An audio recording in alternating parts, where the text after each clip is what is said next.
చూడు అమ్మాయిని చూడు, ఆమెనేమో కాదా? చూడు ఐశ్వర్య ఏమైనా అప్పుడు చూసినామేనా? ఎంగేజ్మెంట్ చూసినామేనా? చూడు సరిగా ఎవరైనా తెచ్చినా?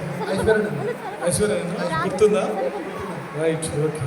మరి ఐశ్వర్యని వివాహం చేసుకోవడానికి మరి దైవజనులు చెప్పిన వాక్య ప్రకారం మరి నువ్వు ఇష్టపూర్వకంగా దైవ చిత్తమని గ్రహించి వివాహం చేసుకుంటున్నావా? అవును. మరి ఈ వివాహం కొరకై మరి ఐశ్వర్యం చేసుకోవడానికి వస్తువు మూలకంగా, డబ్బు మూలకంగా, కట్నం మరి ఏమైనా ప్రేరేపణ మానవ సంబంధంగా ఏమైనా జరిగిందా?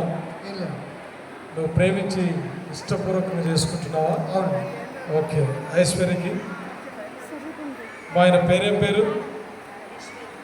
ఆయన పేరు గడి చెప్పు. ఎప్పుడు చూసినావు? ఎంగేజ్మెంట్ అప్పుడు. ఆయనేనా? బాగా చూడు ఆయనకి వెళ్ళి కానీ ఆయనేనా? ఓకే.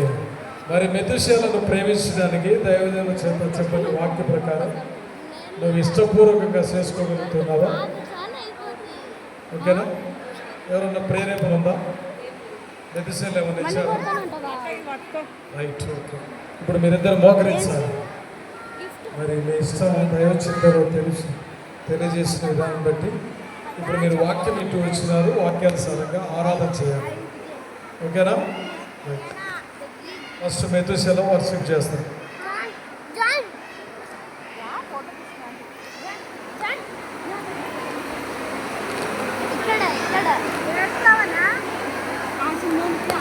యాపిల్ యాపిల్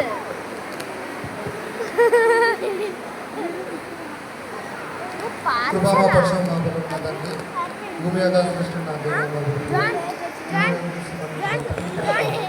అవునా ప్రభువ, ఇంతవరకు మంచి కాచి కాబట్టి పొందరాడు. అవునా ప్రభువ, నా జీవితకాలంలో మరియు ప్రభువ నాకు తోడిపాటిగా నాకు జీవిత పాల్గొస్తున్న నాకు సిస్టమ్ యొక్క ఆజ్ఞను బట్టి వదలను ప్రభువ. అవుతండి మేము కలిగి మరి ప్రభువ, అవుతాన్ని మీరు ఆజ్ఞం చేయమని ప్రభువ, అవుతాను మరియు ప్రభు. అదేవిధంగా తండ్రి మేము మరియు ప్రభా మేము ఇద్దరు మరి ప్రభు నీ అందు నీ నామని బట్టి మేము అంగీకరించి మరి ప్రభు నీ నామని మేము గణపరిచేవారిగా మేము మమ్మల్ని తగ్గించుకొని మరి ప్రభావ మేము ప్రశాంతంగా ఉండాలన్నట్టు ప్రభావ కృష్ణ యొక్క గొప్ప బాధ్యతను బట్టి ఉన్నాచుకుంటూ మీరు ప్రభా మా దినస్థితి ఆరాధన ఇక సమర్పిస్తున్నాను తండ్రి.